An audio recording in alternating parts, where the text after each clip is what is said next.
ចេញដៃហើយអាយ៉ាចូលដែររបស់ការសម្រិតចូលដែរទៅវិញមកអាយយ Extreme Cambodia គុនខ្មែរដឹកពីសាកម្ពុជាបន្សុទ្ធគ្រប់ដំណក់ជាមួយបច្ចេកវិទ្យា Smart Triple Filter Extreme Cambodia គុនខ្មែរគូអន្តរជាតិទី3លក្ខណៈកង់ចេញរៀមទឹកទី1 round 1 បងប្អូនគូនេះចប់ទឹកអត់បងប្អូនចេញដៃហើយអាយ៉ាចូលដែររបស់ការសម្រិតចូលដែរទៅវិញមកអាយយដួលហើយលោកគ្រូអញ្ញាកដាលលោកគ្រូទុយសុជាតិគាត់ចាប់ដើមរាប់ហើយ4 5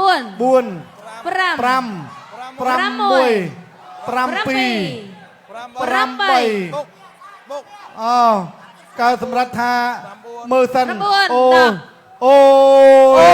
យមកលៀនស៊ីផុយ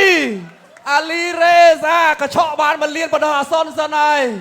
អូហូយបានលឿនដោយផ្លេបន្ទោលបាទនឹងហាត់នៅវត្តភ្នំផងណាមិនធម្មតាទេកូនសិស្សរបស់លោកគ្រូថេនបាទហាត់នៅវត្តភ្នំនឹងលោកពីលុតសាឆ្នាំនេះបងប្អូនយើងទៅលេងសង្ក្រាន្តនៅរាជធានីភ្នំពេញច្រើនឯកឧត្តមខួងស្រីលោកបានរៀបចំឲ្យបងប្អូនយើងសប្បាយកក្រឹកកក្រែងណាសូមឲ្យកីឡាករអន្តរជាតិក៏ទៅលេងដូចគ្នាបាទឥឡូវទស្សនារូបភាព slow motion របស់អាលីរេសាបានកណ្ដាប់ដីគឺលឿនដូចផ្លេបន្ទោលយ៉ាងដូចនោះឯងបាទទស្សនារូបភាពណាបដូរកណ្ដាប់ដីពីកែវសម្រាប់វិញស្ដាំមួយដៃនេះប៉ាក្ពាកបន្ថែមមកមួយទៀតពីរដៃឲ្យគត់របស់អាលីរេសាអូយបាទពិតជាមិនធម្មតាមែនកណ្ដាប់ដីធ្ងន់ណាស់បាទមិនងាយទេហើយបែបនេះអាលីរេសាក៏បានសាពះអធិស្ឋានខន្តីអភ័យទោសជូនទៅដល់កីឡាករកែសម្រិតផងដែរឥឡូវនេះសូមប្រកាសលទ្ធផលជាផ្លូវការ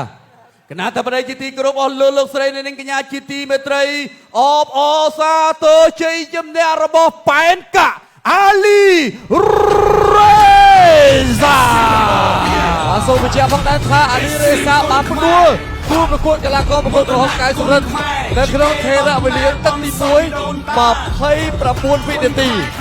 បាទអញ្ចឹងបើសិនជាគ្មានកីឡាករណាអាចផ្ដួលគូប្រកួតបានលឿនជាអាលីរេសាទេ